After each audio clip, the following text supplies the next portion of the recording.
सभी फ्रेंड्स को good morning. मेरा नाम जगतराम चक्रेश है और आज मेरा सेमिनार टॉपिक है first paper biotic and abiotic stress. तो इसके अंतर्गत हम देखेंगे। तो आइए सबसे पहले देखते हैं इसका इंट्रोडक्शन। वह वातावरणीय कारक जिसके कारण प्लांट की वृद्धि प्रभावित होती है स्ट्रेस कहलाती है। स्ट्रेस का अर्थ होता है तनाव। तो किसी प्लांट कन्वर्सेशन एरिया में जाने और उसे पूरी तरह से काट दें तो कुछ वर्ष बाद इस प्लांट कन्वर्सेशन में बड़ी संख्या में प्लांट स्पीसीज उत्पन्न हो जाते हैं। इससे यह स्पष्ट हो जाता है कि प्लांट स्ट्रेसफुल कंडीशन में अपने आप को सर्वाइव कर सकते हैं। स्ट्रेस फिजियोलॉजी कहलाता है। तो इसके आधार पर इसका डेफिनेशन हम कह सकते हैं कि डेफिनेशन वह वातावरण जिसके कारण प्लांट की ग्रोथ प्रभावित होती है या प्लांट ग्रोथ रुक जाती है स्ट्रेस कहलाती है।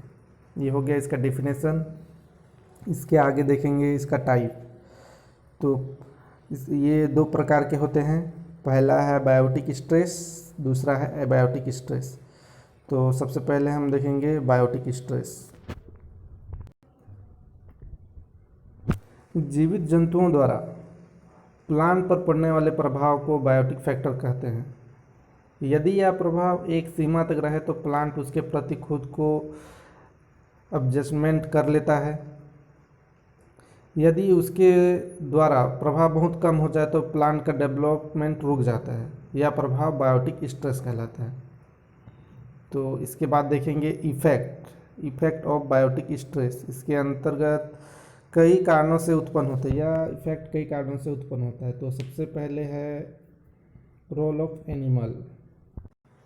रोल ऑफ एनिमल देखा गया है कि एनिमल प्लांट को बार बार ग्रासिंग कर जाता है, जिससे प्लांट के साथ साथ वहाँ की मृदा भी प्रभावित हो जाती है। वहाँ की मृदा कठोर एवं बंद हो जाती है, जिसके कारण प्लांट डेवलपमेंट वही कर पाते हैं या डेवलपमेंट नहीं कर पाते हैं और वह मर जाते हैं। और धीरे धीरे ग्रासलैंड और बाद में कोल्ड में चेंज हो जाता है। यानी कि कह सकते हैं कि एनिमल जिस स्थान पर ग्रासिंग करते हैं उसे ज़्यादा चर जाते हैं, जिससे कारण उस वहाँ की मृदा कठोर हो जाती है और प्लांट में स्ट्रेस उत्पन्न हो जाती है और उसका डेवलपमेंट नहीं हो पाता है, रुक जाता है। यह हो गया रोल ऑफ एनिमल। इसके बाद है रोल ऑफ माइक्रो ऑर्गेनिज्म। तो रोल ऑफ माइक्रो ऑर्गेनिज्म मृदा में बहुत सारे fungi, bacteria, blue green algae पाए जाते हैं।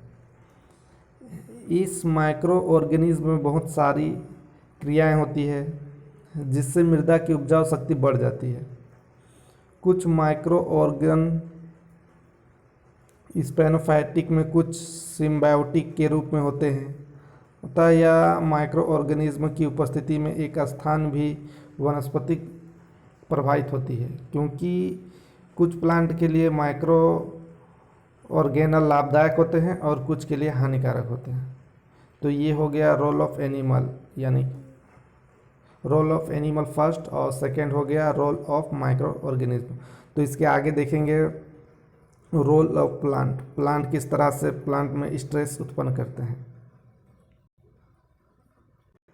रोल ऑफ प्लांट कम्युनिटी में के प्लांट अपने जीवित रहने के लिए प्रकाश, तापमान एवं मिट्टी के लिए संघर्ष करना पड़ता है, जिसके कारण कुछ प्लांट की वृद्धि रुक जाती है तथा कुछ की मृत्यु हो जाती है।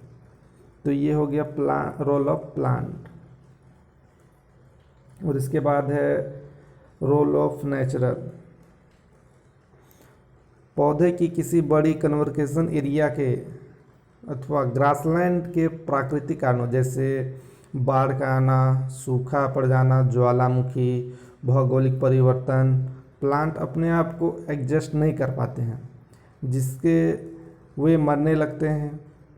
जैसे कि बाढ़, ज्वालामुखी, भूकंप से प्लांट अपने हैबिट से स्थापित हो जाता है तथा उस एरिया के इन्वायरमेंटल का संतुलन बिगड़ जाता है और प्लांट नष्ट हो जाते हैं, प्लांट की मृत्यु हो जाती है। तो ये हो गया रोल ऑफ नेचुरल। और इसके बाद है role of human activity. Human अपनी आवश्यकता की पूर्ति के लिए जंगल को काटना शुरू कर दिया है। जंगल में आग लगा दिया जाता है जिससे वहाँ के उगने वाले प्लांट नष्ट हो जाते हैं और या पर्यावरण इफेक्ट या पर्यावरण स्ट्रेस उत्पन्न होती है। जैसे कि मनुष्य अपनी आवश्यकता की पूर्ति के लिए लकड़ी काट रहे हैं फर्नीचर बनाने के लिए और लकड़ी सामान बनाने के लिए, जिससे पेड़ वनों की कटाई हो रही है, वनों में आग लगा दिया जाता है। इस तरह से वहाँ पे जो छोटे छोटे प्लांट होते हैं उसमें स्ट्रेस उत्पन्न होते हैं। तो ये हो गया रोल ऑफ ह्यूमन एक्टिविटी। दूसरा है एबायोटिक स्ट्रेस। प्लांट की उत्पत्ति एवं विकास वाटर से ही हुआ है।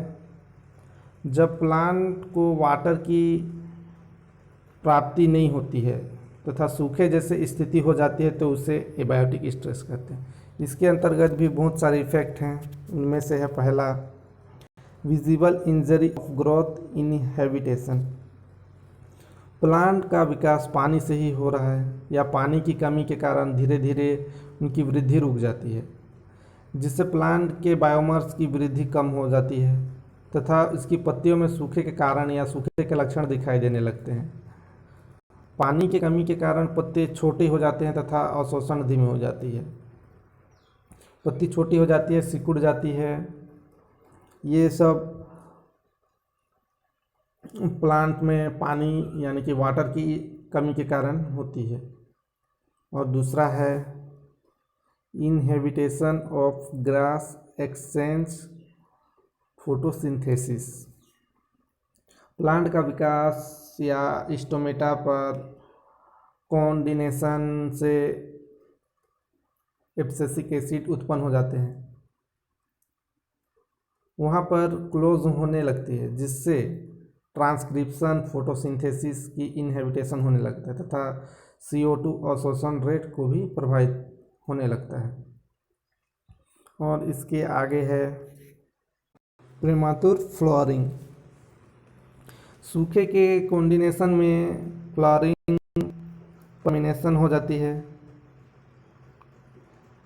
जिससे उनके फ्लावरिंग हुए फर्टिलाइजेशन की क्रिया रुक जाती है और फर्टिलाइजेशन की क्रिया नहीं हो पाती है और फ्लावरिंग रुक जाती है। इसके बाद है चौथा नंबर पर रूट सिम्बायोसिस। पानी की कमी होने पर प्लांट की रूट पर उत्पन्न होने वाले राइबोजाइम बैक्टीरिया रूट के साथ कॉम्बिनेशन नहीं कर पाते हैं। और चौथा है नाइट्रोजन मेटाबॉलिज्म। वाटर स्ट्रेस की अवस्था में एमिनो एसिड स्पेसिफिक प्रोटीन का सिंथेसिस करते हैं जो बायोकेमिकल एडजस्टमेंट में महत्वपूर्ण भूमिका निभाते हैं। तो ये हो गया इफेक्ट ऑफ एबायोटिक स्ट्रेस। इसके बाद इसके आगे है मैकेनिज्म ऑफ एबायोटिक स्ट्रेस। तो इसके अंतर्गत हम निम्नलिखित स्ट्रेस आती है या निम्नलिखित स्ट्रेस के बारे में देखेंगे। पहला है सोलिटी स्ट्रेस। सोलिटी स्ट्रेस का इसके अंतर्गत है पानी की कमी के, जैसे कि वाटर की कमी हो जाती है तो सोलिटी भी प्लांट को बहुत अधिक प्रभावित करती है। और दूसरा है ग्रोथ इनहेबिटेशन। प्रत्येक प्लांट की सोलिटी सहन करने की क्षमता अलग अलग होती है। सोलिटी इफेक्ट के कारण बायोमास इफेक्ट हो जाता है। और इसके आगे है इनहेबिटेशन ग्रास एक्सचेंज। सोलिटी के कारण प्लांट पर असर पड़ता है एवं वे वातावरण से स्ट्रेस एक्सचेंज करने में असमर्थ होते हैं या अपना स्ट्रेस को बदल नहीं सकते हैं और उसी तरह रहते हैं, और जिससे प्लांट की वृद्धि रुक जाती है या प्लांट मर जाते हैं। और इसके आगे है मैकेनिज्म के एबायोटिक स्ट्रेस की कुछ विशेषताएं। तो पहला है रूट सिस्टम अलग डेवलप होती है, दूसरा है लीफ ट्रिक एंड स्मूथ होती है, तीसरा है एपिडर्मिस के ऊपर क्यूटिकल लेयर उपस्थित होता है, चौथा है रिस्पिरेशन दर कम हो जाती है, पांचवा फोटोसिंथेसिस टिश्यू से मोलियर होता है और इसके बाद है कंक्लूज़न।